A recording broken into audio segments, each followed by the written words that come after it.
Welcome to the July 10th, 2012 meeting of the Downers Grove Village Council. It is my distinct privilege to call this meeting to order. There are agendas for our meeting tonight on both sides of the room, so if you'd like to pick one up and follow along with our items of business tonight, I would welcome you to do so. There will be multiple opportunities for public comment, both with respect to items that are on our agenda tonight, as well as a segment for public comment of a general nature, in which people can comment on things that are not on our agenda tonight. It is customary for us to begin our meetings by reciting the Pledge of Allegiance. So at this point in time, I'd like everyone to please stand and join us in reciting the pledge. I pledge allegiance to the flag of the United States of America and to the republic for which it stands, one nation, under God, indivisible, with liberty and justice for all. Splendid. Thank you very much. Now I'd like to ask our fine village clerk to please call the roll. Commissioner Rankin? Here. Commissioner Barnett? Here. Commissioner Neustadt? Here. Commissioner Durkin? Here. Commissioner Waldeck? Here. Commissioner Schnell? Here. Mayor Tully? And I am here. Thank you very much. That brings us right to item 3 on our agenda, which pertains to the adoption of minutes of prior council meetings. And we have 2 sets of minutes tonight for approval. One set is our executive session minutes for approval only from June 5th, 2012. And the other set are our regular council meeting minutes from June 19th, 2012. Are there any comments, corrections, or contortions from any members of the council? Hearing none. Just making sure everybody's awake. We are. Motion to approve then. So moved. Second. All in favor? Aye. Any opposed? None opposed. The minutes of both sets are approved. Then, as promised, that brings us to item 4 on our agenda, which is a segment of our meeting in which we entertain public comments on general matters with respect to items not appearing on tonight's agenda. So if there are any public comments at this point in time of a general nature with respect to items that are not appearing on our agenda, because there will be an opportunity to comment on things that are on our agenda, I would invite you to please come to the podium at this time, and we'd love to hear from you. The custom is to give us your name and your address, and welcome. Good evening. Good evening. Name is Christine Rose. The address that I'm going to provide is the PACE address, which is 550 West Algonquin Road in Arlington Heights, Illinois. I am your PACE representative, and I just wanted to come out tonight to use this opportunity to introduce myself to the council. Well, terrific. Well, thank you very much for being here. We appreciate you coming, and thank you for introducing yourself both to the council and to the community. We have many residents that utilize your services, so we appreciate you being here and attending our meeting tonight. Thank you. Thank you very much. Does she have any cards or anything she Yeah. can leave with us? I'm sorry? Do you have any cards or anything you leave with staff that could get to us or email us your contact information? Thank you. Sorry, I didn't hear you. Well, that's all right. Thank you. Good suggestion. Good evening, ma'am. Thank you. Good evening. I am Mr. Anders, and I live at 110 Warren Avenue. June 20th, one of my neighbors was standing at the train station at 2:30 selling his taxi tickets for booze. Isn't there some rule that this is for reasons transportation? It's supposed to be yes. That's not supposed to happen. They're not designed that way. Well, I can give you a name. I can give you an address. He lives at Oak Tree Towers. We'll be happy to take that information from you offline, so to speak. Mr. Baker, Assistant Village Manager, would be happy to take that information from you, ma'am. And you're right, that's not supposed to happen.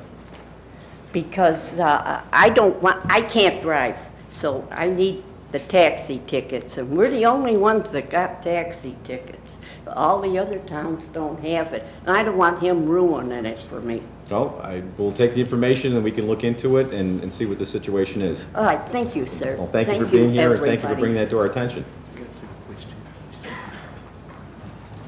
I wonder if there's a PACE solution to that problem, but that would be too easy. Not the sale of the tickets, no. No, not the sale of the tickets. Alternative transportation, I guess would be the point. There is. Are there any other questions or comments of a general nature with respect to items not appearing on tonight's agenda? And the only thing I'll just point out is I do want to welcome, we do have a representative of the League of Women Voters here tonight who is serving in an observer fashion, so we welcome you tonight. Thank you for being here, and we'll try to be on our best behavior from here on out.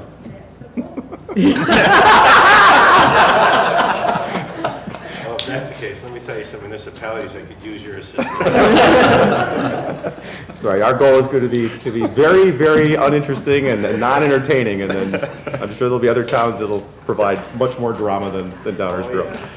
Any other questions or comments to the general nature with respect to items not appearing on tonight's agenda? Mr. Cassie, you're throwing me off by sitting over on the other side of the room tonight. Mix things up. Then we'll move to item 5, public hearings. There are no public hearings tonight, which brings us to item 6, our consent agenda. Do I have a motion to approve the consent agenda as presented? Second. Any questions or comments from any members of the audience with respect to any of the items appearing on the consent agenda tonight? This will be items 6A through E as in Edward. Hearing none. Any questions or comments from any members of the village council with respect to any items on the consent agenda? Roll call, please. Commissioner Schnell? Aye. Commissioner Durkin? Aye. Commissioner Rankin? Aye. Commissioner Barnett? Aye. Commissioner Newstead? Aye. Commissioner Waldeck? Aye. Mayor Tully? Aye. The consent agenda passes unanimously. That brings us to item 7 on our agenda, which is our active agenda. And there's one item on our active agenda, item 7A. Do I have a motion to award a bid of $970,000 to V3 Construction Group Limited of Woodridge, Illinois for the Grove Street reconstruction project? Mayor Tully, I move to award a contract for the Grove Street reconstruction project to V3 Construction Group Limited in the amount of $970,000. Second. Are there any questions or comments from any members of the audience with respect to this item? Please, the protocol is to come to the microphone, give us your name and address, and we'd welcome hearing from you. My name is Dan Bollock. I live at 1934 Curtis Street. I am employed by Swallow Construction. I estimated this project and we were the low bidder. I was in close contact with the project manager, Jeff Lauster, throughout the bidding process. It was indicated to me that all documents were in order. Friday the 6th, we learned that the second low bidder will be recommended for this project. We learned just today that a document listing the team members who will be on the job was incomplete. A misinterpretation of the bid documents caused this to happen, rendering us ineligible to be recommended for this project. Good evening, sir. Good evening. My name is Anthony Rendina. I live at 5708 Katrine Avenue in Downers Grove, and I'm representing Swallow Construction, based out of our location is 4250 Lacey Road in Downers Grove. I just wanted to talk, just read a little letter that I wrote regarding this project. Dan kind of gave you the gist of it. I wrote a letter to Ms. Newland today, who was kind enough to call me back to discuss this, but apparently it was too late to make any changes since the recommendation was already made. So we're here kind of hoping for a negative vote to the recommendation. My letter reads, Dear Ms. Newland, we were contacted by Mr. Sikich today to discuss the above-mentioned project. It appears that our office personnel misinterpreted his second and last request for information. We were under the understanding that the village wanted experience references and team members of our subcontractors only, since we submitted our municipal reference list with our bid. We apologize for this misunderstanding and are saddened that it is set to cost us a wonderful project which will bring beauty and grace to the downtown area. We're looking forward to executing this project in a very professional and timely manner. We have vast experience in road building and even permeable brick road building. In fact, we built a phase of the first permeable brick road in the country. Our team will be very dedicated to completing this project for the village that I reside in, was schooled in, and our business is based in. As I mentioned to Mr. Sikich, I attend the car shows on Friday nights with my small children, and to see our machines would make them proud, but more importantly, we will also see that the village feels the same about our work on this high-profile project. What we're asking is that the recommendation of award to the second low bidder be pulled from the agenda or voted against.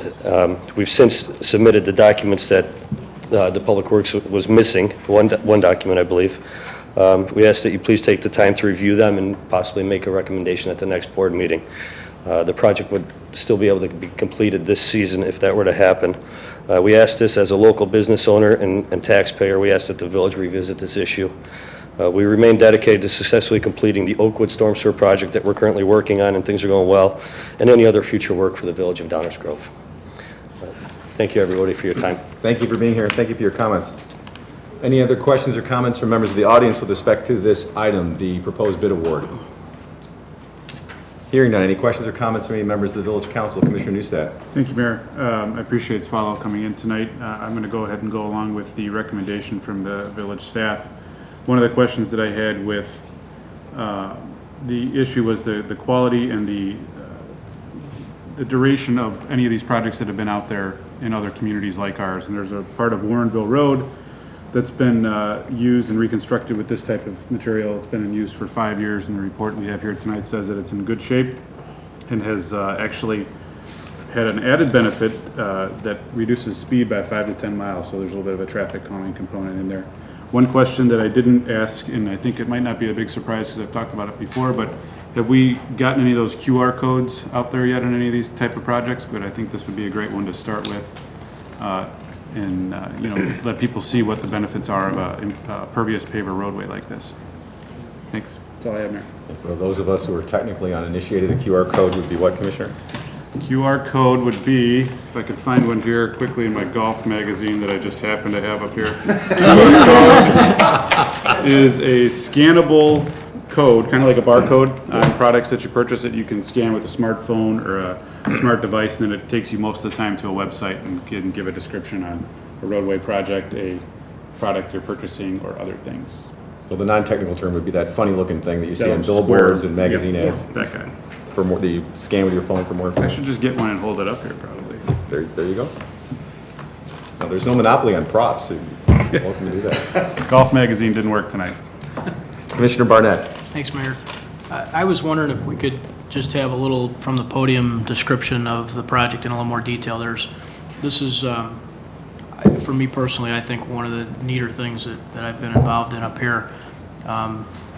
There's obviously the hard work that we all do year in, year out, but this project starts to try to roll into some of our construction standards and methods forward. A lot of things that all of our residents express time and time again are important to them, whether it's traffic calming, as Commissioner Neustadt mentioned, or some of the stormwater issues, or green construction methods, or water quality methods. There's just a lot here, and I think it's kind of an awesome, hopefully, benchmark standard for future construction. I'm hoping Nan will talk a little more about it. I'd be happy to. Staff is very proud of this project, and I think it shows the direction we're taking on projects wherever we have the opportunity these days. This is a couple of slides from the recent neighborhood meeting we had with this project for the property owners and residents along this street. This is the location of the project. As you know, it's Grove Street right here, just west of Main Street between Main and Carpenter. The next slide. This is a little bit of just comparing this project to a typical traditional asphalt or concrete pavement where you have an impervious pavement which increases runoff, or in this case would be the same as it is today. It doesn't provide any opportunity to clean the water as it drains across the road. There's the heat island effect, especially with asphalt, the black pavement as it absorbs heat throughout the day, and then we have the ongoing maintenance and replacement costs with this type of pavement. Next slide. This just shows you a little bit of the difference with the permeable pavers.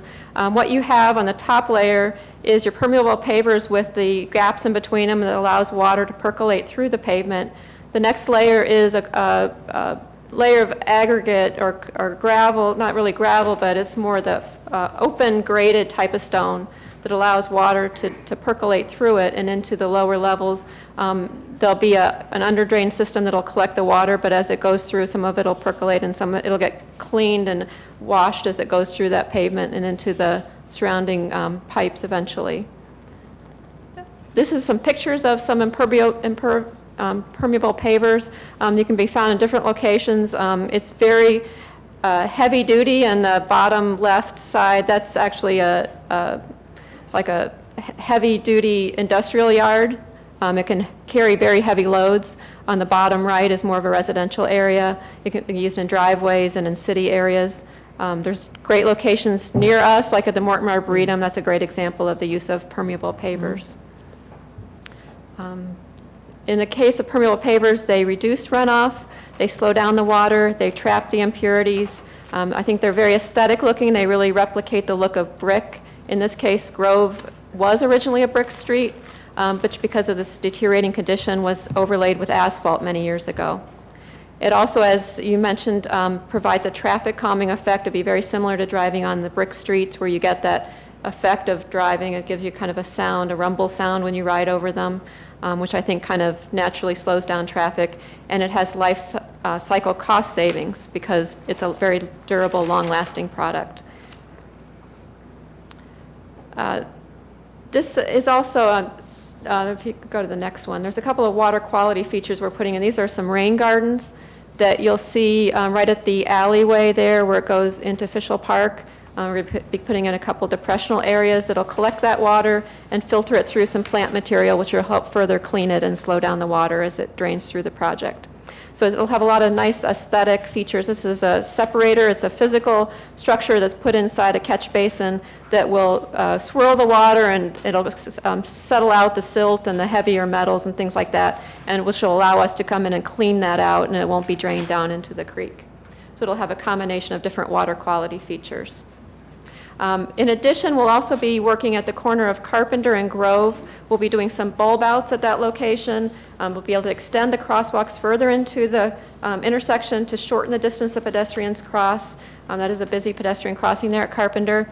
We're going to extend the permeable pavers through the intersection with Carpenter, so when you drive down Carpenter, you'll cross that permeable paver. I think it'll help reduce speed on Carpenter as well as Grove and help kind of calm that intersection there with Carpenter Street. We're also combining this. We're going to be replacing an old water main, an old 4-inch water main down Grove Street at the same time. So we're really looking at this comprehensively and combining a lot of improvements into one package, which I think is going to be a great project, not just for the neighborhood, but for the downtown as well. So I'd be happy to answer any questions you have about the project. Questions about the project?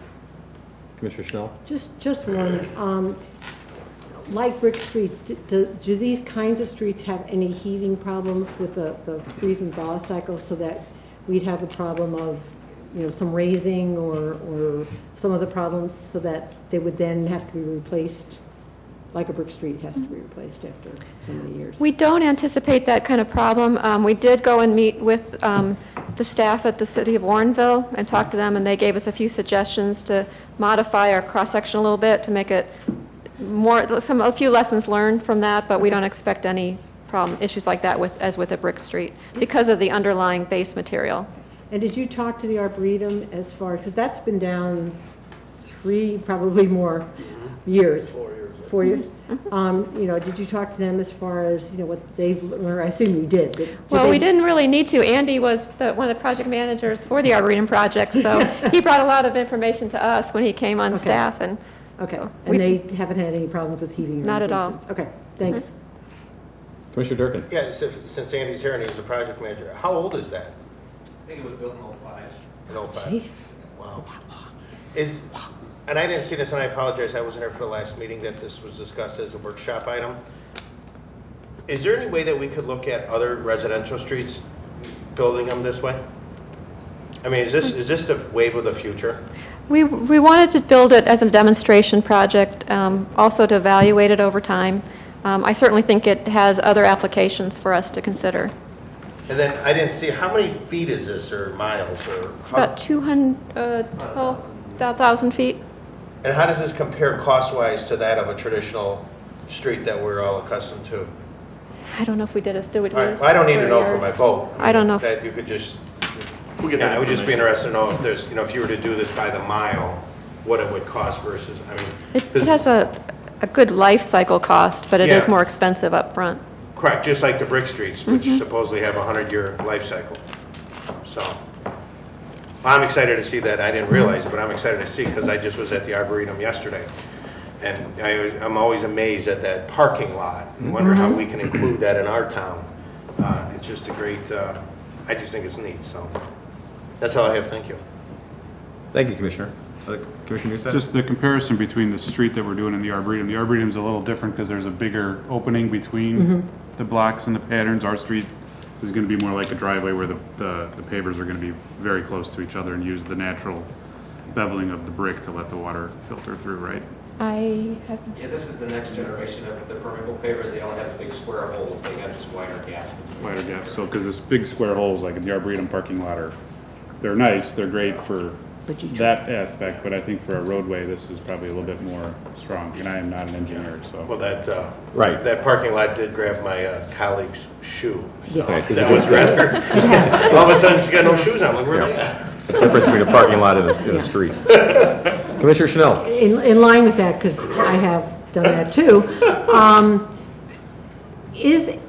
have you seen over time, and maybe Andy, or over time, problems with sure-footedness on these kinds of streets, or I'm just thinking that, you know, especially in that area, there are some seniors and... Look, they belong on the sidewalks. Huh? Well, yeah. But have there been any problems of trips and falls because of Not that that I kind know term? of. Okay. Just, again, we don't want to put ourselves in a position where we're putting something in that could create a problem, so that's fine. Other questions or comments from the council? Well, obviously, it's a great project, and thank you for the description of it. And I won't repeat what my colleagues have said about it. And obviously, we'll look forward to how it performs. I appreciate the folks from Swallow being here to express themselves. But obviously, we recently awarded you a contract on another project, which you're in the middle of doing it right now, so it's nothing personal. But we do have a process we need to follow, and unfortunately, the process this time I don't think is going to be your friend. But it's one that we need to adhere to, unfortunately, and perhaps lessons learned next time. It won't be an issue, and we'll hope to see it a bid on future projects. And this is one where both the low bidder, or the second low bidder, and the low bidder are both below budget on this project. There's not a material difference between the two bids. Not that that would necessarily mean deviating from the process, but I think under all the circumstances and from what quick due diligence we've been able to do in terms of the circumstances here, I think that we sort of owe it to the process, and we owe it to the other bidders here to go forward as proposed. But we appreciate you coming down here and expressing yourselves, and we're doing work with you now, and we look forward to you bidding in the future, because obviously we do like to, all other things being equal, stay local. So we appreciate and look forward to working with you again in the future. If there are any other questions or comments, then roll call, please. Commissioner Schnell? Aye. Commissioner Durkin? Aye. Commissioner Rankin? Aye. Commissioner Barnett? Aye. Commissioner Newstead? Aye. Commissioner Waldeck? Aye. Mayor Tully? Aye, matter passes unanimously. That ends our active agenda, which, one item, it's not very active, is it? It's all right. It makes up for the days when it's more active.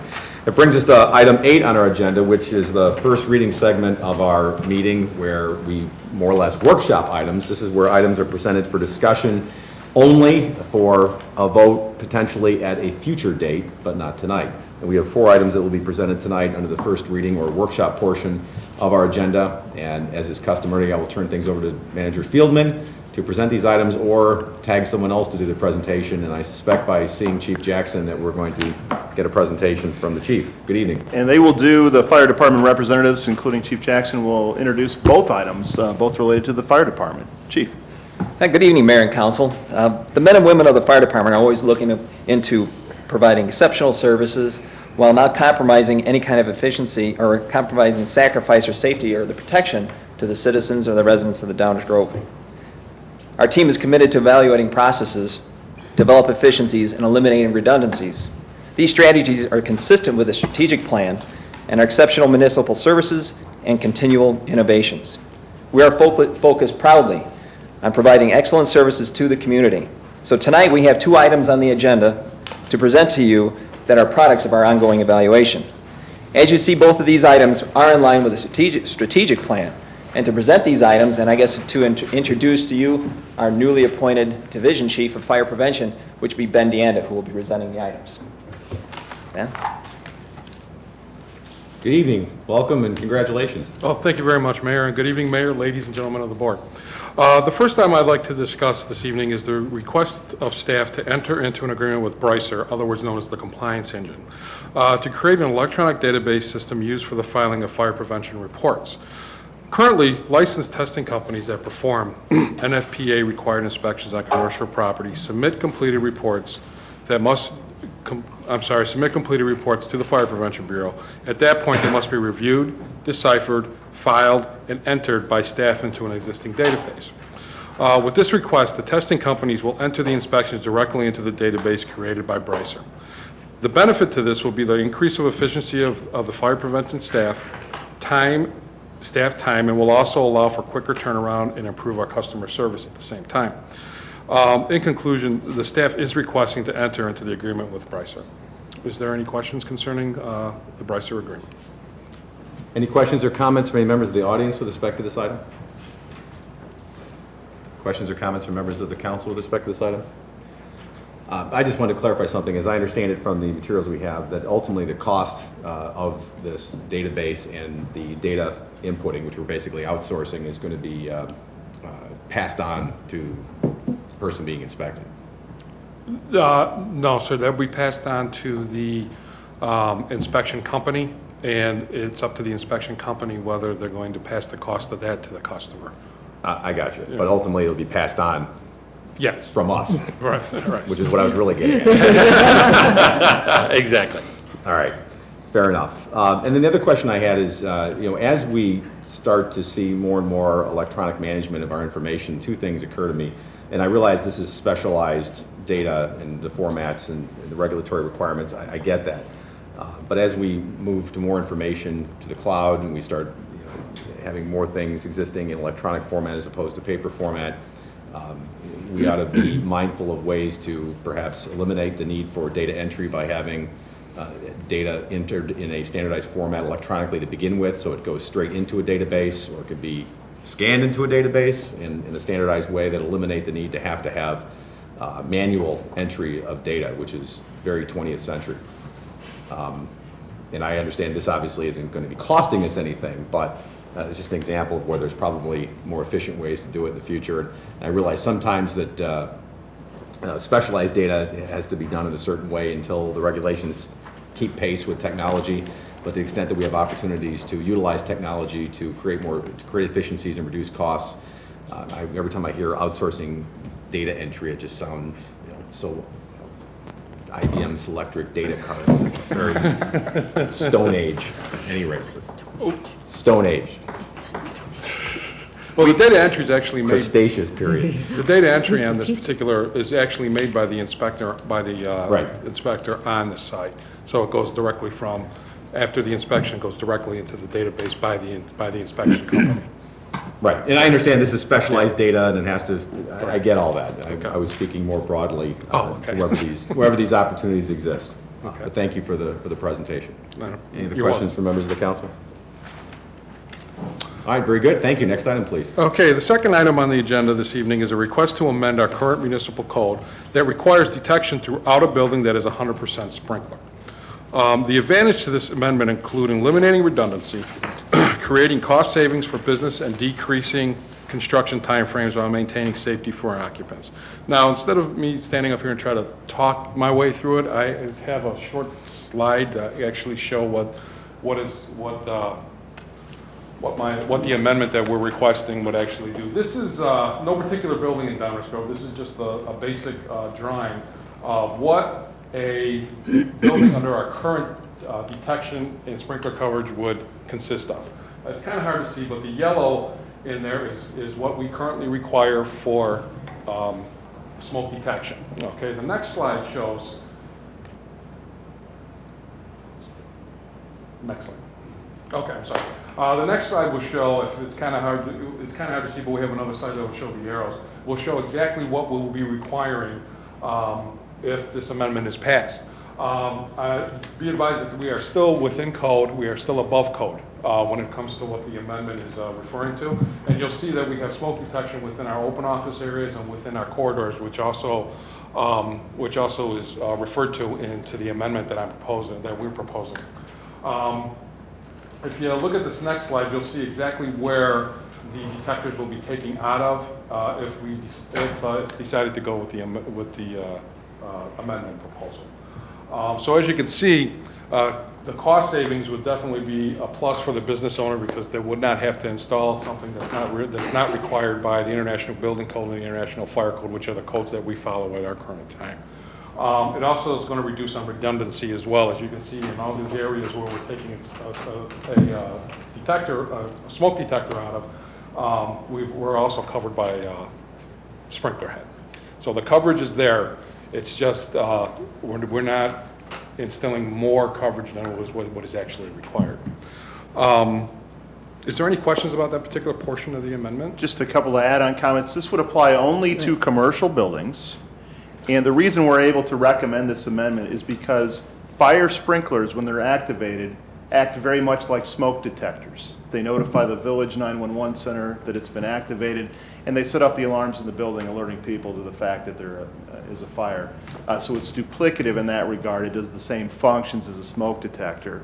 And as Ben mentioned, the international codes that we follow allow the amendment we're proposing here. We are basically just backing off a local amendment that's been in place for many, many years that, under Ben's direction, we found to be duplicative. And with that, we're happy to answer any questions. I'll ask initially if there are any questions from any members of the audience with respect to this item. Commissioner Schnell. This does not apply to schools, and it does not apply to many things. I guess if you can define commercial, because we talked about this on Monday. Is commercial include like a DeVry, or is DeVry exempt? This would include commercial as was stated. Yes, like DeVry would be included because per the International Building Code and Fire Code, they're considered a business. I mean, even though it is a university, they're still considered business. So yes, in fact, this would apply to that particular code. So if it's a building that's zoned commercial, so any of our business complexes, but if it's a North High or a St. Mary's School or whatever it may be. Any of the buildings that have a higher risk, like schools, where you think of a traditional school, public schools, private schools where there are children in them and they're gathered in assembly areas, this would not affect them. They would still have the full requirements. What we're relying on to determine where it's required and where it's not is a classification system that's found in the International Building Codes and International Fire Codes, where they, regardless of what a property is zoned, they try to describe the risk of a building based on who's generally in the building and how it's used. So this would apply to what we would all consider commercial buildings, so it would be like office buildings, retail buildings, those types of structures. Okay.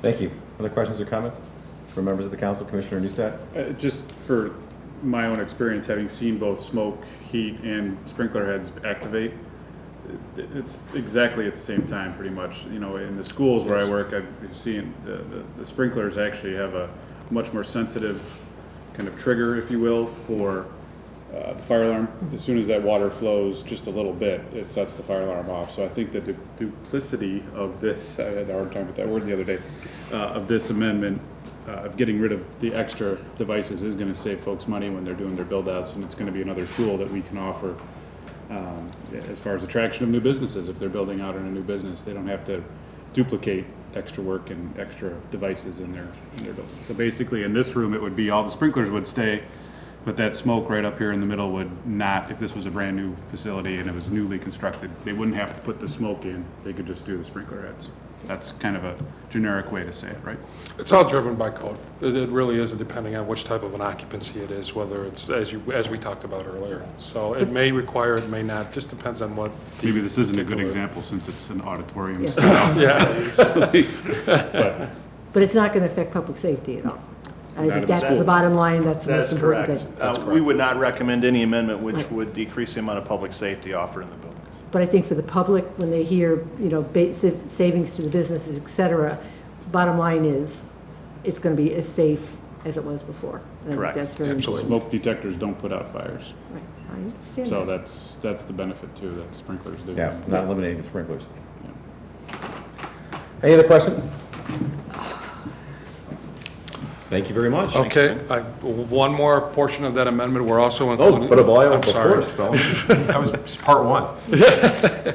Also included in this amendment is also requested to update our current NFPA codes to most current edition, which will also allow a potential cost saving to businesses while allowing the most up-to-date and technologically advanced methods of installation to be used for the protection of occupancies. Staff is recommending adopting the changes as discussed in the current code. All right, any questions on this part of the proposed amendment? I know you were all waiting for this one. Any questions on this part of the proposed amendment from any members of the council? And that is it. Thank you very much. Thank you very much. Appreciate the presentation. Nicely done. Thank you, Ben. The next two items come to us from the Community Development Department. The first is a petition for a special use for an automobile rental facility in the 2500 block of Ogden Avenue. And our Community Development Director, Tom Daybreiner, is here to present this information. Good evening, Mayor and Council.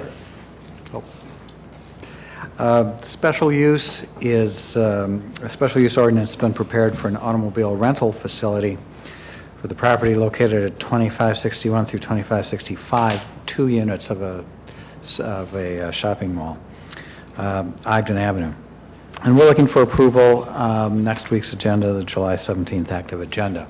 This is the location of the shopping center, and Hertz Rental Car is requesting the special use for the rental facility there, automobile rental facility. It would allow, excuse me, the business to relocate from a few blocks to the east at 1728 Ogden to the new location. The property is properly zoned at B3 General Services and Highway Business District. Automobile rental facilities are allowed in that district as a special use. There is an aerial of the site, and just to get everyone oriented, Ogden Avenue is somewhat diagonal, but to the top of the screen, and the location that we're focusing in is on the eastern end of the shopping center there. Proposed use also meets all requirements of the zoning ordinance. No exterior changes are being proposed. Some very minor interior changes are being proposed. One of the questions that came up for staff was parking, so we did ask for an analysis there. The proposed use would occupy 2 tenant spaces, as I said, at the east end of the shopping center. They would typically have 2 vehicles on site at any given time on average. There would also be 2 spaces needed for employee parking. This is per their traffic study, and we have reviewed it. Something to keep in mind is that their peak is very different from the shopping center itself. The shopping center's peak period, peak traffic period, peak parking period is between noon and 2 p.m. weekdays. For Hertz, it is in fact overnight when people bring cars in at the end of the day. Maximum parking need for Hertz is figured to be about 8 rental cars. Again, their average is 2, but maximum parking need would be 8 rental cars and 2 for employees. Staff is recommending a condition, assuming approval, that no more than 10 rental vehicles be on site at any given time. That would still leave 8 empty spaces, given normal parking ratios, 8 parking spaces available for the shopping center. So we feel comfortable that adequate parking would still remain for other uses in the center. And this assumes that the shopping center is completely occupied, which it currently is not. So today, in fact, there would be several more parking spaces available. The proposal is consistent with the comprehensive plan and its goal for Ogden Avenue to continue to function as a commercial corridor.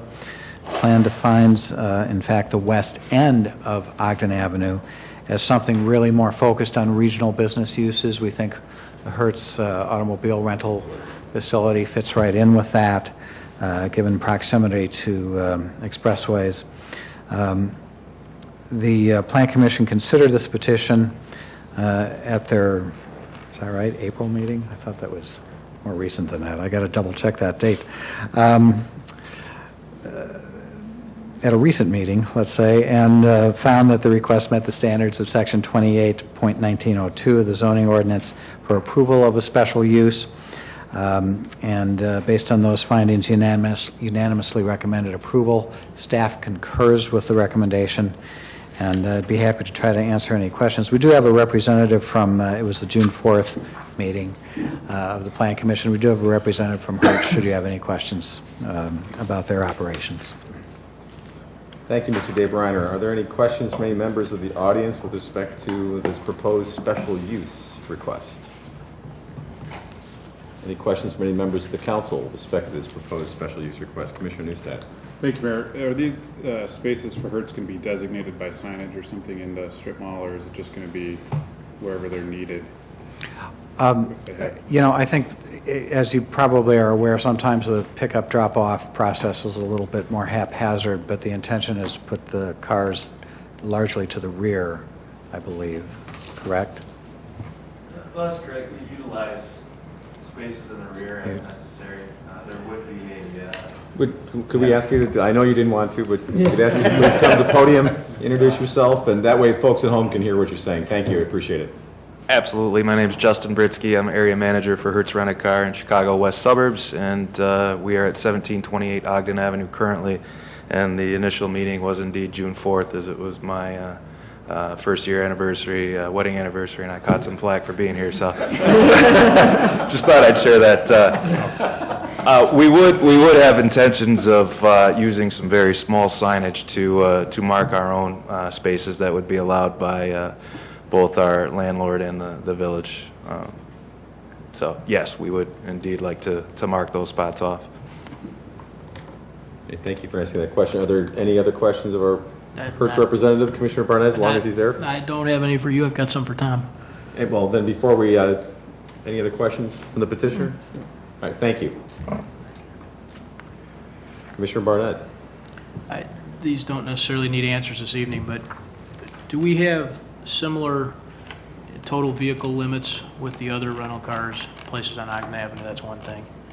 And then does existing ordinance allow dealers to operate rental operations without special use? I don't need those answers this evening, just questions that I'm wondering about. We'll get those. We'll confirm those and get back to you. You mean automobile dealers, retailers? Yeah. Either. Not just corner dealers, no.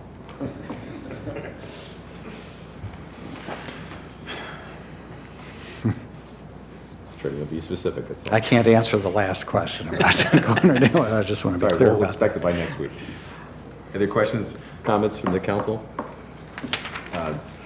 Just for my own part, this is a pretty easy one since it's a relocation of a rental facility that's already on Ogden Avenue. So to suggest that Ogden Avenue is not appropriate for this kind of special use would be somewhat of an odd statement. So as far as I can tell from what's been presented, this does meet with the standards under 28.1902 of the municipal code for this particular special use, particularly given where it's at and the nature of the use, and, the surrounding area and the zoning. So it looks like it would be appropriate for this request. Any other questions or comments from members of the council? Speaking of Ogden Avenue, the next item also deals with Ogden Avenue, but in a broader sense. It's actually some proposed changes to the Ogden Avenue Site Improvement Strategy, also known as the OASIS program. Tom. And this is for discussion tonight, and we can look at approval as the council sees fit, should you want to make the changes. But you'll recall at the March 20th meeting of the Village Council, a number of questions came up about how the program was operating and how the matching grant is being applied. And just for background, the matching grant program has been in place for almost 2 years, since September of 2010. The program was developed by business and property owners along Ogden Avenue, Economic Development Corporation, and the Chamber of Commerce with some assistance from village staff. And it grew out of a top priority in the strategic plan to continue to implement the Ogden Avenue Master Plan. So council reviewed several of the goals in the program in March of this year and suggested several changes. Some of the goals for those changes were to simplify the program, make OASIS more attractive to more users, take advantage of the grant, and to make it a little bit more attainable for many of these users to take advantage of the grant. The staff recommendation amounts to a couple slides of information here. I usually try to get it onto one slide, but I couldn't do it this time. Totally unacceptable. I apologize. It would decrease the amount of the applicant's match by increasing the amount of the TIF grant. It would also increase the maximum grant award, and the specific amounts are in the sheet. Currently, there's a maximum of $75,000 for large properties and $50,000 for smaller properties. Under the new program, this would be changed, this would double effectively to $150,000 and $100,000 respectively. Outstanding projects, and by outstanding projects we mean projects that take advantage of improvements in all 4 categories, and I'll highlight those categories in a moment, but are making improvements in all 4, proposing improvements in all 4 categories, and then meeting or exceeding our requirements, could receive another 25% bonus, effectively bringing the grant award to 93%. So that's a very significant improvement to the grant as proposed. And of course, the sign ordinance provision that currently exists would be eliminated. Signs would only be funded if part of an outstanding project, one of the 4 elements of an outstanding project. So there would also be changes in the next several categories. There would be some changes to the sidewalk requirements. We would still require the easements and construction of a sidewalk. As we do, the change would be that if the neighboring sidewalk exists, that it wouldn't just be an easement that's required anymore, but they would actually have to provide the construction of the sidewalk, so that we have that continuity in the sidewalk system. There would also be a requirement for more landscaping in order for the landscaping to earn the grant award, and in fact we're asking for 10% more than what the village code requires. In this particular category, most of this TIF district, I believe, is under the B3 district, and we require 10% of the property to be landscaped, and this would add an additional 10%. And to put that into perspective, for a property that's about the size of an acre, that's another couple parking spaces worth of landscaping. So you would need to do that or more to be eligible for any reimbursement for landscaping.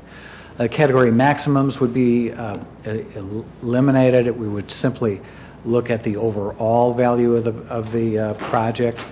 And again, I keep talking about categories, I've not mentioned them, so let me just mention them quickly while I'm stumbling on that one. There would be, category 1 is site improvements. That's an eligible category. And that includes things like consolidating driveway accesses, providing cross-access between properties, installation of exterior lighting. There would be category 2, which is landscaping. We've talked about that a little bit. We have a pretty good sense of what landscaping looks like. The building facade improvements, that would be category 3. Category 3, in fact, includes the screening that we're also proposing, which is the next item on the screen. The screening of the mechanical equipment when it's rooftop at 360 degrees all the way around the perimeter of the building. And then category 4 is signs, and again, that only comes into play when all 4 categories are being proposed as part of the project for an OASIS project under the staff proposal. There would also be associated with this some minor tweaking of those eligible categories, which I just ran through, to reflect the changes that we just talked about. The OASIS team did review this program at a couple different meetings in April and in June. Rob Quigley from the OASIS team is here to review their memorandum on the item. But staff is recommending that these changes be considered by council. I'll be happy to try to answer any questions, but I know Mr. Quigley is here and wants to give the OASIS team memorandum outcomes. So, Mr. Quigley.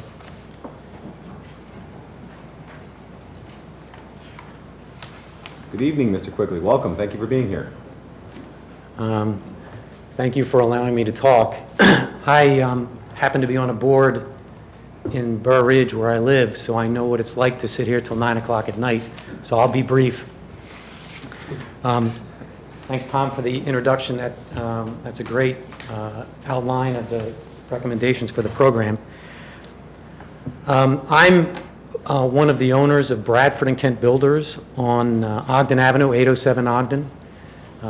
We've been in Downers Grove for 25 years as of July, and we've been on Ogden Avenue for all 25 years. So we're pretty familiar with the town.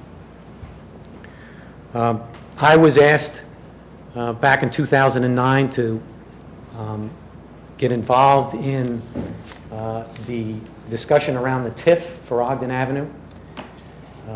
We brought in, and some of you may know this already, we brought in 20 or 25 people from various businesses along Ogden Avenue, had a discussion about a TIF. Many of us didn't know that there was a TIF for Ogden Avenue, and discussed options for getting that money back out to the businesses on Ogden Avenue.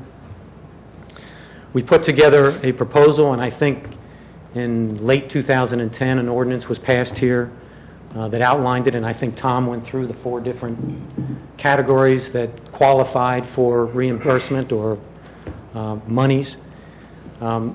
As part of that ordinance, there was a group of 5 people that were asked to review proposals from the various business owners on Ogden Avenue, and that's the group called Oasis that I'm involved with right now. So that's a little bit of my background.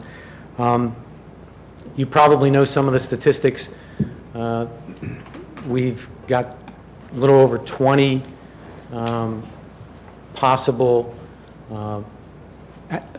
projects going on right now, and roughly $400,000 involved with those projects. We'd like to see more, of course, and we're very willing to do whatever it takes to help improve Ogden Avenue. As Tom said a minute ago, we were asked to review the OASIS program and how the money was sent back out to the community, the various project reviews. And we really looked at 2 things. One was the inclusion of signage, because I know that is an issue here in Downers Grove. I know there's an ordinance that is going to require the signs to change at some point in the future. In our discussions, we looked at some of the statistics here in Downers Grove, and in particular the types of businesses that were applying for these funds. And if you take a look at the 20 or so that we've approved, almost half of those are just sign-only requests. Now, it sounds like a big number, but in terms of the dollars, it only accounts for about $50,000. So it's not a big dollar amount. I guess what was important to us is that if you use that as a basis for going forward, if half of the requests are for sign-only, and we eliminate the sign-only, we're going to cut out half of the businesses on Ogden Avenue that could possibly take advantage of this program. So that was one of the things that we talked about. I guess in that same light, being a business owner for the past 3 or 4 years, I don't see things getting much better over the course of the next year or 2. I know that we remodeled our facility and probably put one of the first monument signs on Ogden Avenue back in 2007. If I was presented with that option today, I probably wouldn't do it, because financially we and many other businesses are not in the same position we were 4 or 5 years ago.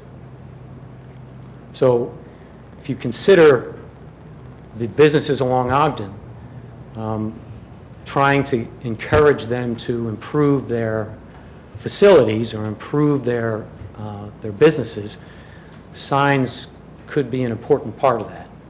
So when we had to make a recommendation, our recommendation, as I'm sure you saw in the memo, was to keep the program as intact as we can, including signs.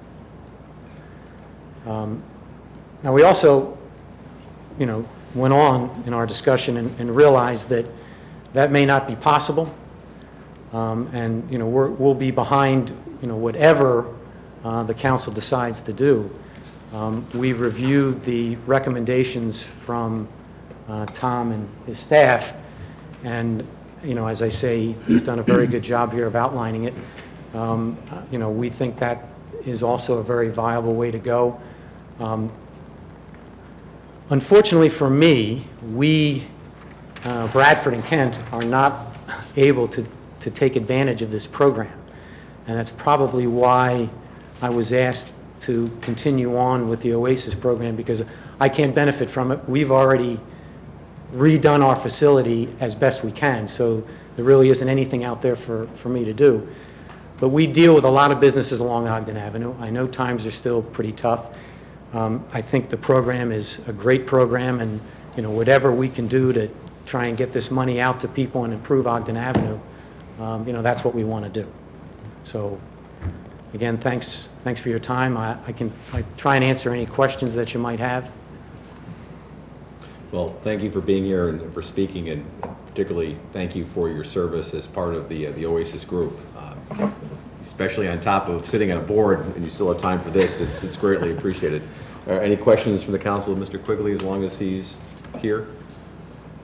All right. You were able to cover it all. Yeah, thanks again. Thank you again for being here. Sure. Was that the sum of the presentation, Tom?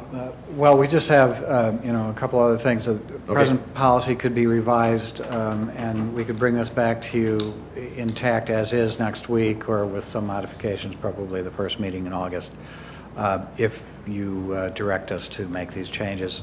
And then, of course, if changes are made, we would work with EDC and the Chamber to make sure that they're publicized adequately along the corridor. Terrific. Thank you.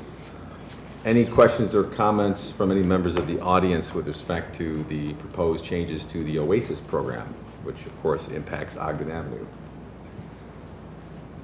Hearing none, open it up to the members of the council. Commissioner Rankin. I asked a few questions, but I still don't really have a great concept of the 360-degree screening. What would that cost?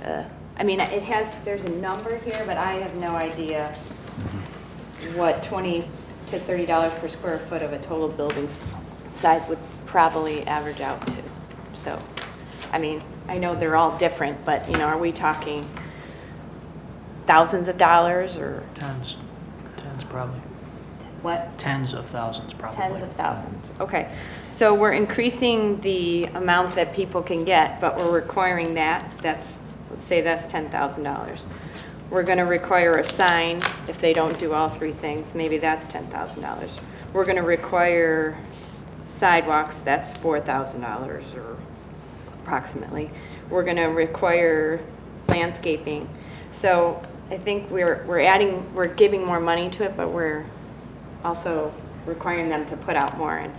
And we're a small business owner. I empathize with Mr. Quigley and what he's trying to say, that we're trying to change Ogden Avenue. That's the point of the OASIS program. And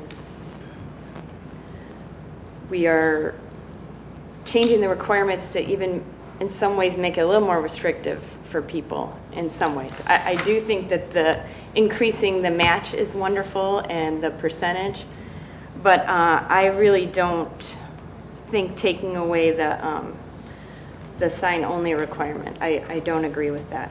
I think I may be on my own up here, but I don't agree with that.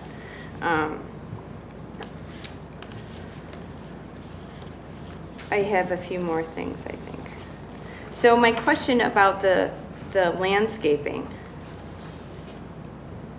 Landscaping would be funded if it's part of the building, like the big group project. Is that right? Landscaping could be funded on its own as well. Okay. So to be clear, category 1, 2, and 3, which is site improvements, landscaping, and building facade, could all stand on their own. But to be considered an outstanding project and be eligible for the additional 25%. It's 75% funding for any one of those. An extra 25% to become an outstanding project. You need something in all 4 categories. Okay. So if you had landscaping as part of let's say you were just doing building facade and you had landscaping as part of that, because when you change the front of a building, you're going to have to do some landscaping. Is that eligible then? That's For what I'm confused about. 75% Okay. grant, yes. Okay. currently 50%, and Right. under this proposal, it'd be 75. Yeah, I would just say that, I mean, I think the whole point of the TIF and the OASIS program is to improve Ogden Avenue, and I think signs do that. We've seen the impact of the signs that have gone up, and I think we're kind of losing our mission there a little bit in that goal, but that's my personal opinion. Commissioner Schnell? I'm sorry, I didn't mean to cut you off. Okay. One, I want to congratulate staff. I think you've done a great job, and I think you've done a great job because you've actually addressed a lot of what is happening in our economy. I agree with Mr. Gilly in that property owners don't have the monies that they used to have. But by the proposals that you're making to the program, we're actually decreasing the amount of the match. So instead of having to match 50%, it's now 25%. So the property owner themselves have to put a lot less money into a new project, but they're receiving or can receive up to double the amount of what they can presently get. So the ability, at least from my perspective, the ability to improve what Ogden Avenue looks at is actually, from my perspective, increased because we're allowing more money out of the TIF, but less money out of the property or the business owner's pocket. And I think that's, from my perspective, that's one of the really pluses of what you're proposing here, because it does allow for a better quality of product, a better quality of look to Ogden Avenue. And I think, if nothing else, that can only help to improve the aesthetics of Ogden. So I congratulate you on that point. I differ with Commissioner Rankin in that I think sign-onlys are not the way to go. I really believe that yes, signage does have an effect on Ogden, but so does some of the very antiquated buildings that are along Ogden. And I think if we can somehow get the buildings improved, the extra monies that would be allowed to do those improvements can help a property owner somehow squeak a sign in there. So I really believe that we're kind of changing our direction, but with the monies that we're giving, the ability to update the sign will not be an overburden on the property owner. I don't think anybody up here is going to be surprised when I say I'm really happy about the sidewalk part because it's been 23 years and we still have sidewalks on Ogden Avenue. So if nothing else, I think this will at least help us to get closer to that goal. I cringe every winter when I see people walking in the street on Ogden Avenue.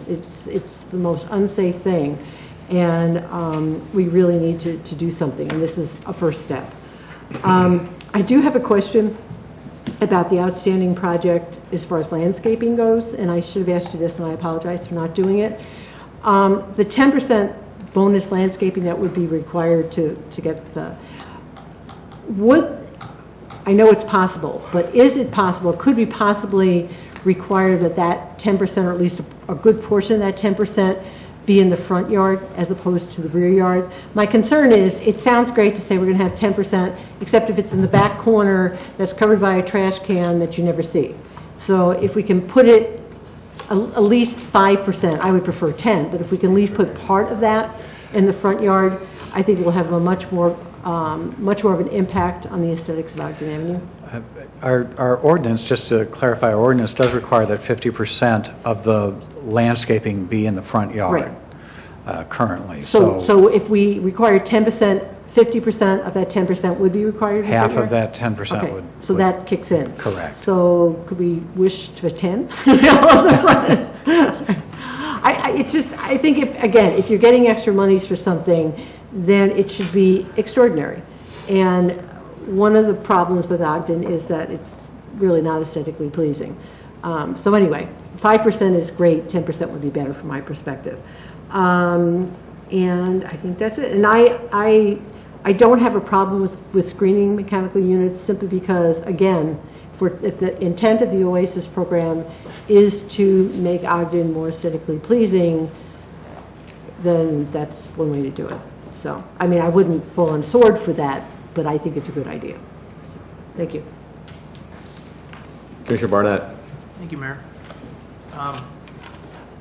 One of the things that's, I think, kind of, for me, is important as a starting point is that the TIF is not OASIS. The TIF, you know, predates Oasis, obviously. But what Oasis was, I think, my recollection of it was kind of an attempt at trying to figure out how to get TIF dollars into play in a realistic manner, because the TIF wasn't generating enough money quick enough for the big things that everybody thought of, you know, sidewalks down both sides or buried electric lines or whatever. Some of those big, massive things were not turning into an unrealistic expectation of the TIF. And so there was, okay, we're accumulating money, it's not the big money we'd maybe hoped, or the projects were bigger than we thought, so how can we get stuff into play? And so I think Oasis is an excellent program. I think it's fantastic that our business community helped generate it. But I think to think that it's going to evolve is pretty natural too. And this seems like sort of an evolution of that process by which we're trying to figure out how to get TIF money back into play. But it does bear, for me, kind of reminding that certainly one possible way of dealing with TIF revenue is to sit on it until you had enough. It's not money that's automatically out there. It's tax dollars collected specifically for the government, as terrible as it sounds, to decide how to improve an area. So Oasis is a logical way to try and work collaboratively with the business community to get that into play. But at the end of the day, it's still tax dollars that could go to street signs, that could go to the sidewalks all up and down both sides, it could go to a variety of things far away from individual personal property enhancements. So when we add to the requirements and at the same time expand the ability to distribute, those in my mind are real logical extensions. It's obvious that we're still not getting as much of it out there as we wish we could, and I think this increases the odds of us getting more into play, which is sort of the point. I'm fine with the various elements as they stand now. The one thing I guess I'm not fine with is I still would have the Oasis was 2010, the comp plan adoption was 2011, and I still would like to see, you know, additional requirements. I'm going to do a bad job of describing this in any kind of quantitative sense, but we've got stuff in our comp plan that talks about the type of environment we'd like to see in West End, Central, and East End, Downers, or Ogden Avenue. And I wouldn't want to be taking tax dollars that maybe ostensibly were initially raised for sidewalks and wires and put them into private property enhancements that essentially solidified a use that we all would sit here and wish wasn't there. Not to say that somebody isn't free to do what they want on their own property. If somebody wants to start business X on this parcel, they're welcome to do it. It doesn't necessarily mean I want to take tax dollars to improve it, though. And to me, that's a difference. And so I'm comfortable with what's presented, but I would be interested in staff's consideration or commentary on whether or not there's more hook to the comp plan to be included somehow in some way in those qualification determinations. I think the one way we could go about doing that is first we should remember that just because an application meets the categories as described on paper, that's not an obligation for this board to fund the project. And it's always been, there's always been some level of discretion of are they achieving the ultimate goal, which is compliance with the Ogden Avenue Master Plan, to your point, the comp plan. So we could basically, instead of modifying the program, we could basically add some intent language and then comment on that when these projects come to you, so that you would have a better understanding of what we think, how it comports to the master plan and how it furthers the comprehensive plan. I think that'd be a helpful addition to the evaluation process, at least, even if it wasn't a firm checkbox. Thank you. Commissioner Neustadt? Thank you, Mayor. This was not one of our 12 action items for this year. That's correct. But we've got a lot of great work here. I appreciate all the hard work that's gone into it. I think the two or three important things for me, as Commissioner Schnell and others have said, is that the applicant's match is decreased and the maximum grant is increased.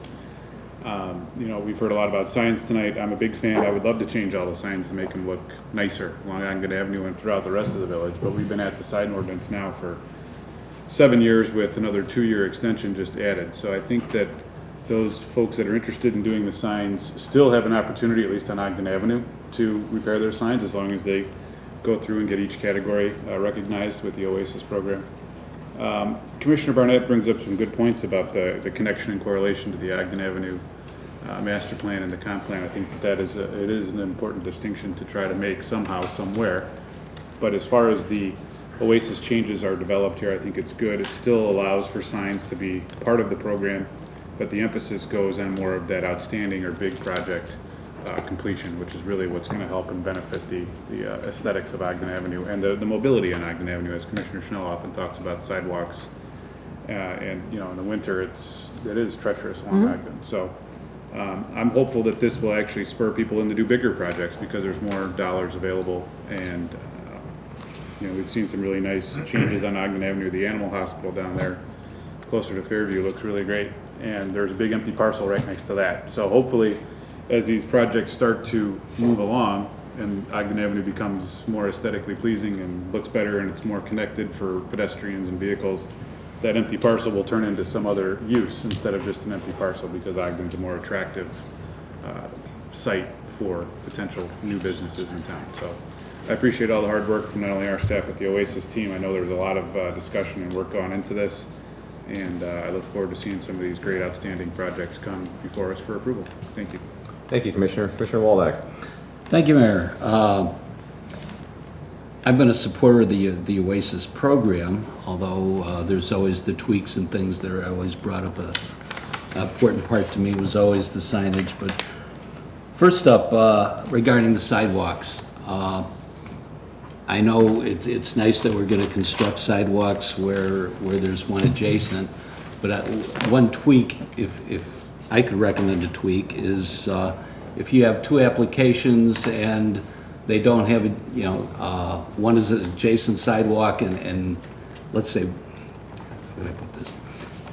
If the construction of a sidewalk is imminent on either side, if we could include that, so not necessarily that there's an existing sidewalk there, but if that next door or adjacent sidewalk is imminent, going to be constructed, that then we require it as well. And I don't know how everybody feels about that, but I think that's a recommendation we would make anyway. It's a logical extension of the concept and the intent of constructed when it's adjacent. So we would bring that forward if we saw a case like that.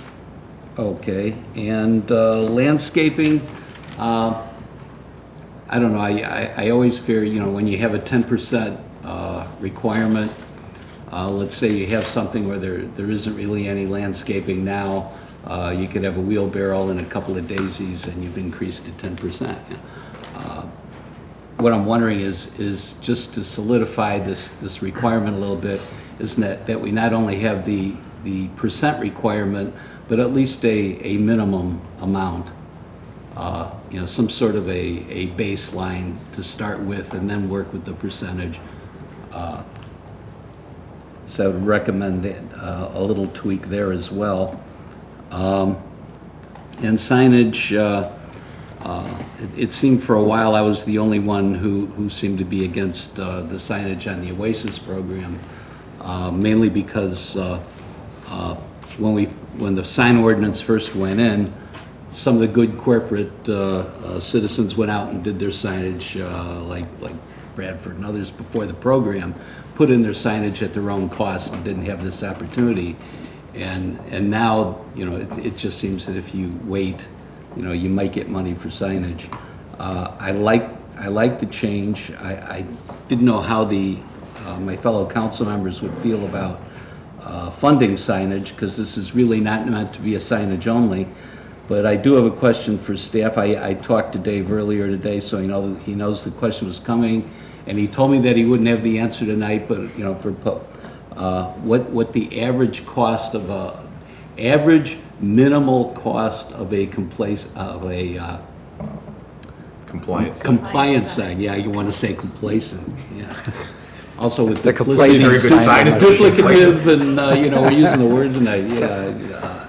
But anyway, what that cost would be minimally, because what I was thinking of is if we were getting into signage at all, that we could subtract the amount for compliance from the amount, like for example, if you're putting in a $5,000 sign and the average minimal is $3,000, that gives you, you're doing 2,000 better. And I think, we want to be, or I've always wanted to be fair and consistent to the people who put in the signs in the beginning.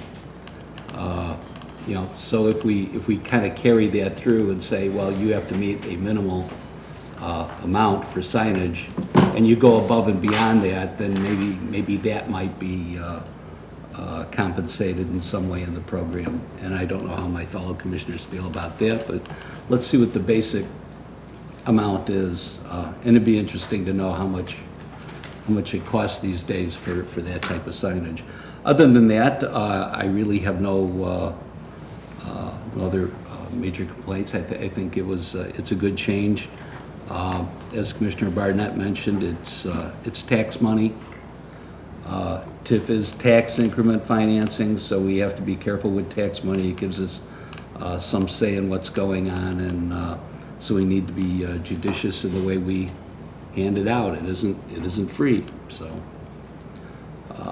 that's all I have. I think I can support this, and if my fellow commissioners would consider some of the things I said about the sidewalks and the landscaping and the signage, I'd appreciate it. Thank you so much. Thank you. Commissioner Durkin. I must go. I agree with all the changes. I, for one, was not that thrilled with the idea that we were paying for our own changes in the law with the signs. So I commend those that put the hard work and time into this. The signs are part of it still, but they're only part if they do a significant change, which is what I really think we all wanted when this was originally drafted several years back. So I support it. But the question I have is, do we have anything in the pipeline waiting for this change, or is to be approved by us? The application process has been generally on hold until we resolve this. So there are applications that we anticipate, but I think we're waiting the outcome here.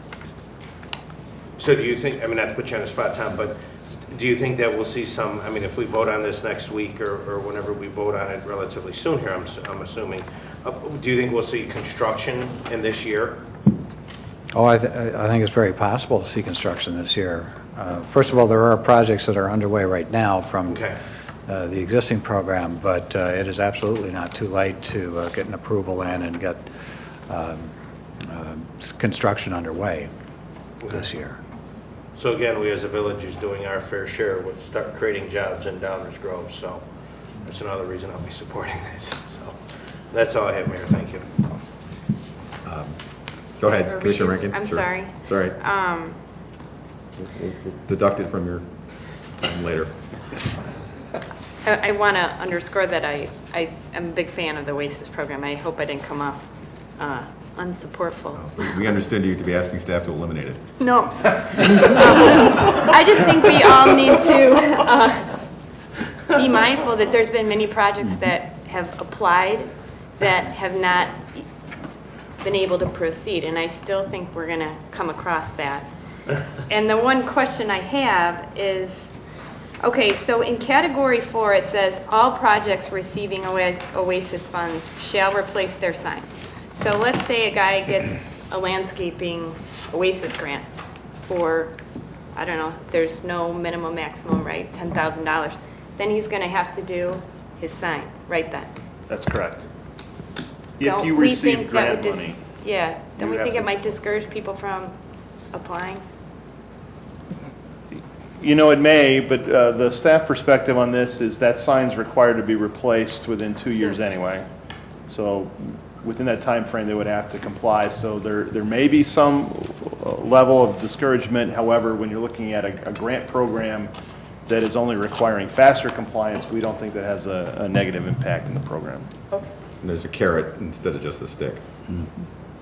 Can I ask a question to that? Say some business B or X comes and says, I'm looking for a sign permit to replace my sign.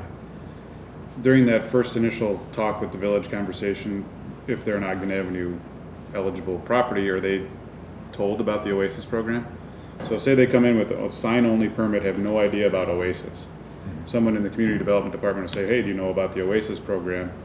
So they may be trying to get their sign done, and in order to get the grant, follow through with the rest of the OASIS program to get that almost 93%. grant funding if they pick up on the other components.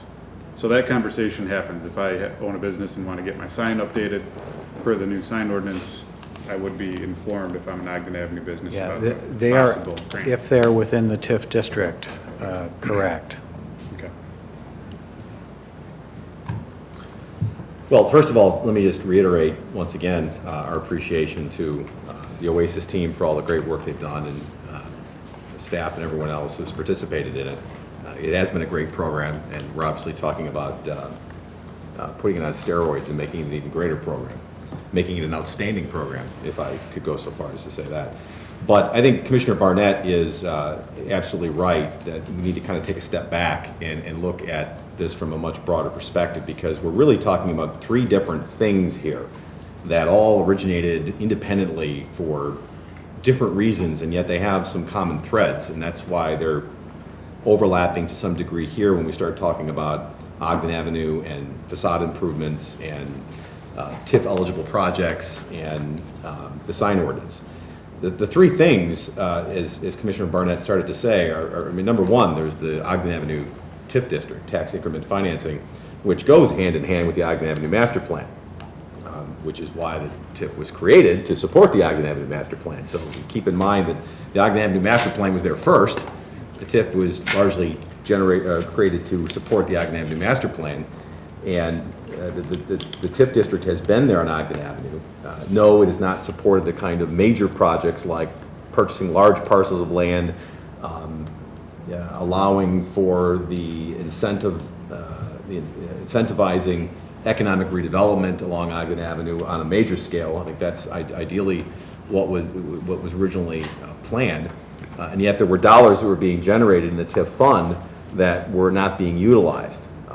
Keep in mind that if there were some economic development project that we would like to attract to Ogden Avenue, the fact that we have a TIF is one of the tools that people like Mr. Casa can point to and say, well, yes, we can help encourage and attract economic development to Ogden Avenue on a scale that perhaps we otherwise couldn't, because we have the tax increment financing district. And that's its main purpose. But because there were dollars that were not being utilized, some smart people around here said, well, wait a minute, what can we do to kind of put these dollars to work? And that led to the Oasis program as a way, on a smaller scale, to encourage facade improvements and other aesthetic improvements along Ogden Avenue that aren't quite put a big box retailer at Ogden and Lee, for example. And the program started off as an experiment. It's been working very well. We've seen some good improvements, but that again was sort of the purpose of that program. Then you go to the third thing, which was the sign ordinance, which was separate apart from all these other things. I mean, yes, I think it was probably a closer tie to the Ogden Avenue master plan than anything else, but that kind of grew up independent from the Oasis program.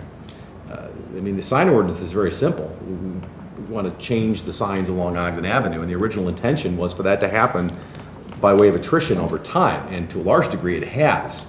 Yes, it was stalled out due to the Great Recession, but it's still happening the way it would ordinarily happen without funding from the village. And let's keep in mind, as I know the Oasis team has pointed out in their correspondence to us, the sign ordinance applies to everyone throughout the village, not just Ogden Avenue. So there are a lot of people that need to come into compliance that don't have the benefit of the Oasis funding. So we need to keep that in mind too when we're talking about fairness and being equitable across the board here.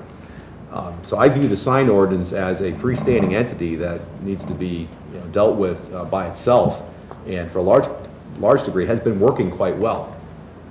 Now, that all being said, I don't have a problem with, as part of an Oasis project, and I've never had a problem with, as part of an Oasis project, that would primarily be focused on achieving the goals of the Ogden Avenue Master Plan, eliminating curb cuts, improving the facades, and increasing the green space, all the other things that we find to be desirable for Ogden Avenue. As part of that, improving the aesthetics, including a signage element. I've never said that there should be no support of that. What I think I've always had a problem with is a sign-only component, where someone comes and says, well, look, you've made me change my sign under the sign ordinance. I see that I'm on Ogden Avenue. I see that there's some Oasis dollars here. I'd like for you to pay for me to come into compliance with your ordinance. That's what I've always had a problem with, because at least from my own perspective, that was never the original intent of the OASIS program, nor was the original intent of the sign ordinance. But because of the natural overlap of some of these issues, that question has come up, and some of those dollars have been used. So that's really the issue I have, is I've never been a fan of a sign-only OASIS grant. Now, then we're talking about what requirements do we have to have, and this is, to me, is all about just moving percentages around and changing the requirements. It's, okay, if you're going to do a sign as part of a much bigger project, what do you need to do in order to get some money for your sign? Well, let's remember, and I think Commissioner Waldeck was hinting at it, if somebody's going to be doing a big project, maybe they got $0 for their sign, but they got a bunch of money, in fact, more money, because we're reducing the participant grant match requirement, we're increasing the amount of money available for a project. That's a lot of other things that person can do with their private business that they don't have to pay for themselves. You know, you can figure out the next step. They now have more money to pay for the sign. So either way, it gets to the same result. But the only things that I would think about, maybe to Commissioner Rankin's point, are, as it's proposed right now, we're not eliminating signage as part of an OASIS grant. It's just there's some additional requirements.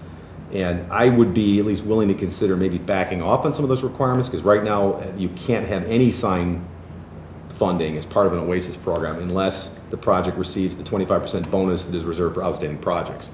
So you have to be above and beyond to get any money for a sign. I guess I'm open to some flexibility on that. I don't know what everyone else thinks, because I think we're really looking at the bigger picture of improving the aesthetics of the location. You know, whether that's necessary or not, I'm not sure.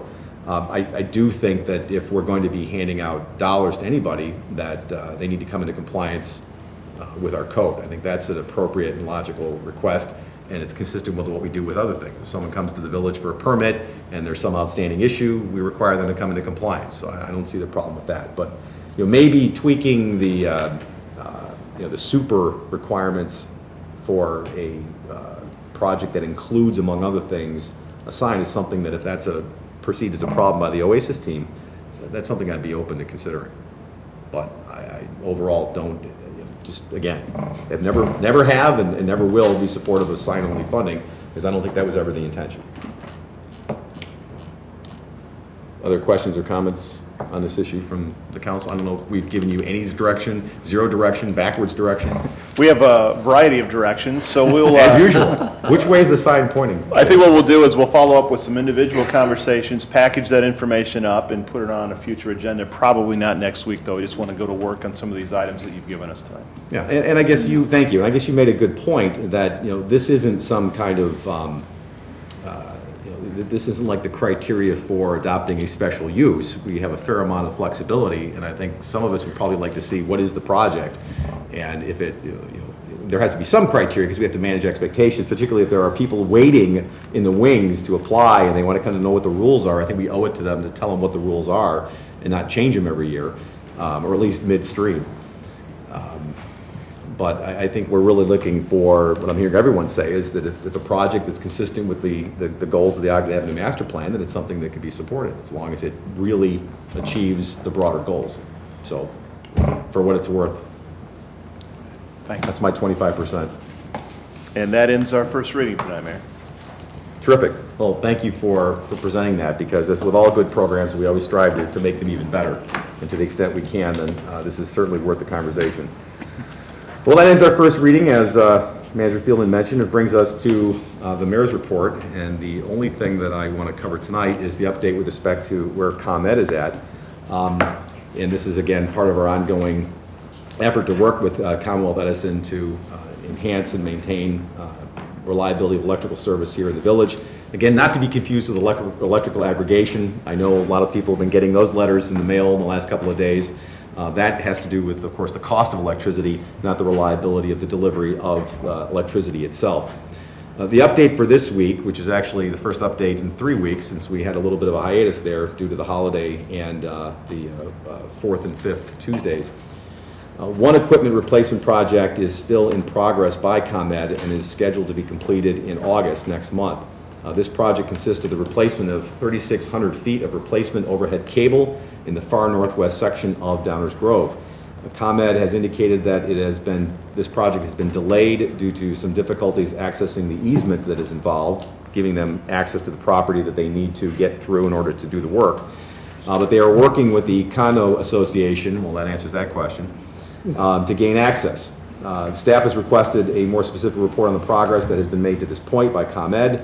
The other projects that were scheduled to be completed by the end of June by ComEd are in fact complete, so there's this one outstanding project. I would like to think, although I know there's no scientific report that will say it, and you certainly can't quote anybody on it, but I would like to think that the tree trimming and the other efforts that took place over the last year had some part. I'm sure where the weather actually hit was a bigger part, but I'd like to think that that tree trimming and whatnot had some part in Downers Grove not experiencing some of the power outages to the extent or to the duration that some of our neighbors did. Because obviously the more trees were trimmed, the less branches were around to fall on power lines. So I'm hoping that the efforts of the last year played some role in that.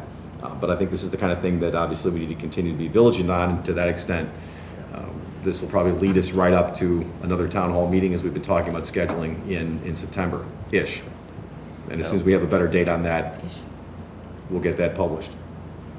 Well, that's all I have for the mayor's report. That brings us to the manager's report, item 10. The mayor just mentioned this, but the letters regarding the electrical aggregation opt-out were mailed to all qualifying small businesses and residents on Friday. So residents and small businesses should have received or will be receiving their letters shortly. It's a letter from First Energy, but it's signed by Mayor Tully, and it has the village logo on it. This explains the opt-out program. If you'd like to participate in the program, you don't have to do anything. If you would not like to participate in the program, there's a box to check and an address to mail that response to. You can also respond online through First Energy's website, and there's information on the village's website. So we are on schedule, and remember, this is the beginning of a 3-week opt-out period as described during our public hearing and approval process a couple weeks ago. Any resident who has any questions can give us a call here at Village Hall or look at our frequently asked questions section on our website. Thank you. Thank you. And just to reiterate, if you do not want to participate, then you do need to do something to affirmatively opt out. If you're happy participating, then you don't need to lift a finger. Well said. That completes our report. Thank you. And that brings us to item 11, attorney's report. Thank you, Mayor. Only 2 ordinances to present for next week. The first is an ordinance amending the fire prevention procedures, and the second is an ordinance authorizing a special use to permit an automobile rental facility at 2561 through 2565 Ogden Avenue. That's all. Thank you very much. This brings us to item 12, councilmember reports of new business. Let's start with Commissioner Waldeck. Thank you, Mayor.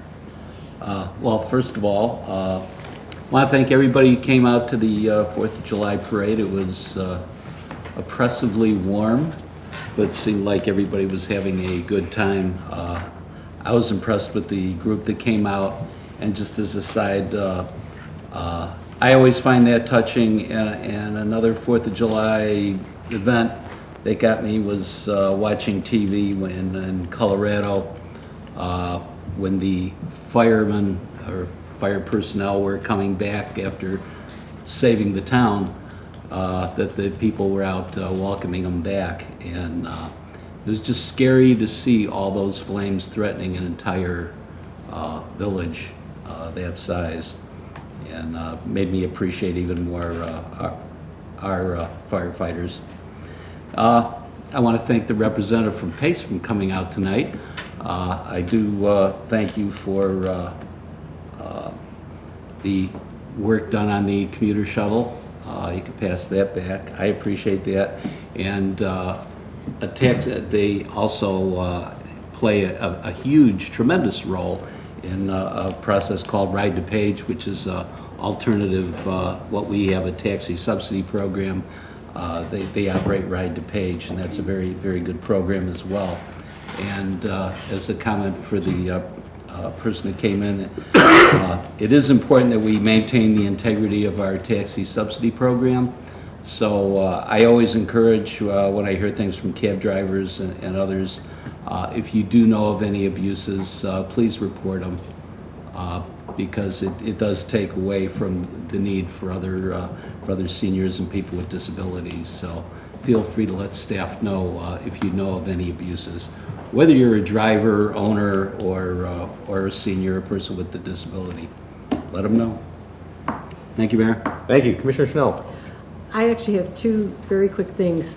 Looking on the village's website under the electrical aggregation update, I know it's possible, but could we possibly, in larger print, something to the effect, it's an opt-out, not opt-out, if you want to reap the savings, or however you want to say it, you do not have to return the postcard. I'm just concerned that people are going to read that, get confused, and return it, and then not be a part of it. And I think the more we can say it, and the bigger we can say it, a lot of people just like the synopsis point of view, 3 or 4 words telling me what to do. And if you get through that whole letter, by the time you get to the mayor's signature, you realize you don't do anything unless you want to opt out. But if you only read the first 5 or 10, 15 lines, whatever it is, it may be confusing.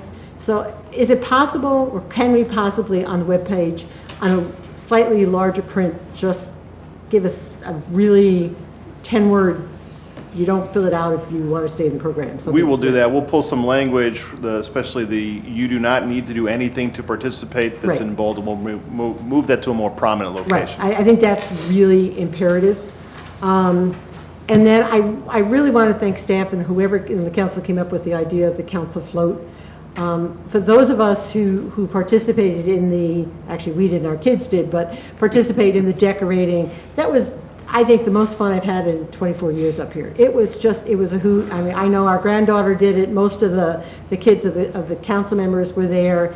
It was, I wish you could have televised that, because the energy that those kids had doing this was wonderful. It made the 4th of July very special to me. And I think it brought the council together as a group. Just watching the kids do it, it was great. It was absolutely great, and I hope it continues in the future, because for those of us who have grandkids and went through the little kid stage already, it was wonderful. I had a ball. So thank you to whoever up here and whoever down there worked it so that we could actually do something like that, because it was wonderful. I agree. Nicely said, Commissioner Rankin. Well, since you were talking about ComEd, and 'tis the season for power outages, I have a safety tip. If you have a gas-powered generator, a portable generator, don't operate it in the rain. Don't operate it in your closed garage. Open your garage. Thanks. Thank you. Good tip. Commissioner Durkin. Thank you, Mayor. I actually have a couple things. One is I want to echo what Commissioner Schnell said about the parade. That was one heck of a fun time. My little guy had so much fun. He's still talking about it, and when he got home, his mom asked him, "Hey, were there any small kids there?" "Oh yes, Mom, but I hung out with the big kids. We were doing the big jobs." It was just a lot of fun, and I know that some of us weren't able to be there because of previous commitments. But if there's a way that we can build on what we did this year, from coming from the north to the south, to me it seemed like the parade went so much faster, because we were walking downhill. And I don't have a problem walking uphill, but it just seemed like it was over before you knew it. I mean, it really was, even though it was blazing hot out. I mean, it just seemed like it was over. And that was just cool. And, I wanted to, and I know we have a tendency to thank staff, but there was one gentleman, and I don't know Greg's last name, but I found him when I was looking for zip ties to attach our flags to the council float. And the poor guy was eating lunch, but unfortunately the door he was eating, or the office he was eating in, had a window on it, and the blinds weren't closed. So of course I tapped on it and said, "Hey, you got some zip ties for me?" And right away he left his sandwich, which he told me he ate, but I didn't actually go back and look. But he helped us, and I want to make sure that we go out and we thank him for what he did, because I mean, it was just awesome great. How it all really worked out.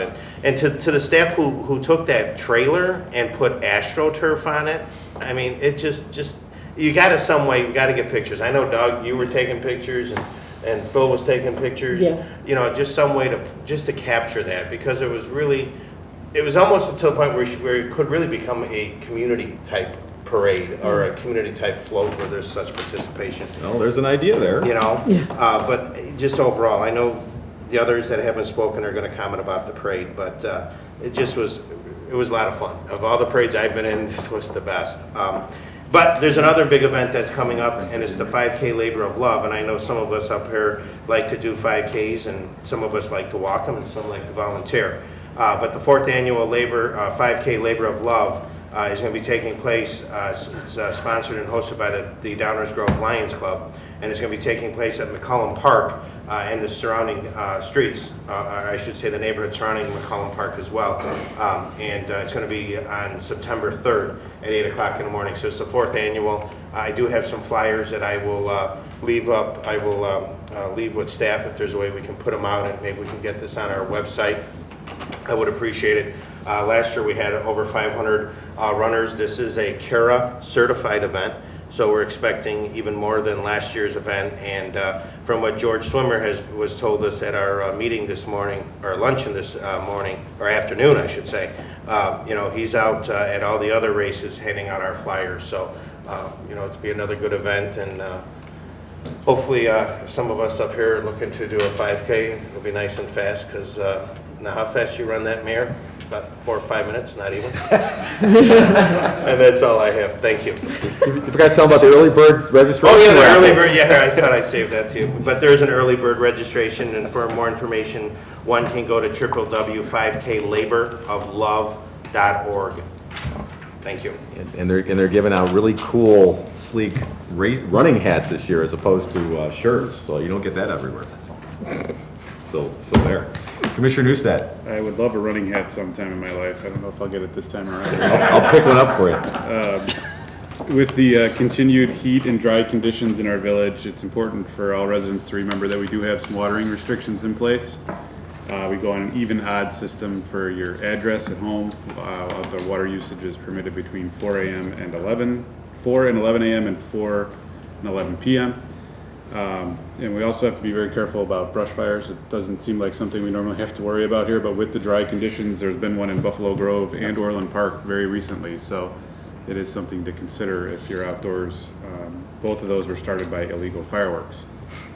Talking about the 4th of July parade, I agree with everything that's been said, but it wasn't just the little kids that had fun. I think some of the big kids that were there decorating and climbing around on top of basically a semi-truck was a lot of fun. I know Commissioner Durkin took some liberties with the hood of the vehicle and climbed around up there, which hopefully nobody got pictures of that. But it was a lot of fun. I think next year, we learned a lot this year, and we're going to only make it bigger and better for next year. Fog machines and smoke machines and lasers, bubble machines. Dave thought I was kidding when I first brought that up for this year, but now we know what we can do, so we'll get that stuff going. Sponsorships, everything. Yep. Just so the little kids can still do it. I think an end loader full of ice, maybe, next year. Yeah. After the parade, the Junior Women's Club hosted and sponsored an event in Fischel Park that kind of takes us back to the olden days in town where there used to be a concert there. The new band shell worked out real well for the local band Hindsight. There was about 200 to 300 folks that came out for a free local show right after the parade, and it was still extremely hot out there, but a lot of people braved the heat, sat in the shade, and really enjoyed kind of a local community event that I hope will also become a new tradition after the 4th of July parade. So thank you to Junior Women's Club and all that participated in getting that event going. I know the EDC and Downtown Management offered a sponsorship to that, as well as some local businesses. And last, I'm sure Mayor Tully will talk about the coffee with the council coming up at Orchard Brook Clubhouse. Indeed. Thank you, Commissioner. Commissioner Barnett. Thank you, Mayor. Would I suppose be out of place if I didn't echo all my colleagues to some degree about the 4th of July parade. But really, our Public Works group are the ones to thank here. You know, they seem to be able to take every harebrained idea that comes out of this group and turn it into something meaningful. And that's really, I appreciate that, because it was a ton of fun. Parents and grandparents, kids and grandkids all at one time, you know, sticking things on the side of a truck and laughing and taking pictures and tying balloons, and it was a good time. And when it came parade time, it was you know, it was village staff and elected officials running under the same banner, passing out candy to our community, and that south, you know, north to south switch, I loved ended up downtown. It just felt more like a parade to me. I don't know how to describe it any better than that, but when you end up up almost by Ogden Avenue and try and disperse everybody. It doesn't feel quite the same as ending up right downtown. Because of the signs, that's why. It must be the signs. With that, so thank you really in particular to staff for making it happen, and Commissioner Durkin for picking up 45,000 pieces of candy on our behalf was awesome. That was a ton of fun. That was cool. 45,600. Yeah, exactly. Yeah, there you go. Thank you. That's all I've got, Mayor. Thank you very much, Commissioner. Well, first of all, I just want to report out that for those who don't know, the pedestrian tunnel at the Belmont Underpass grade separation project has been open for some time now.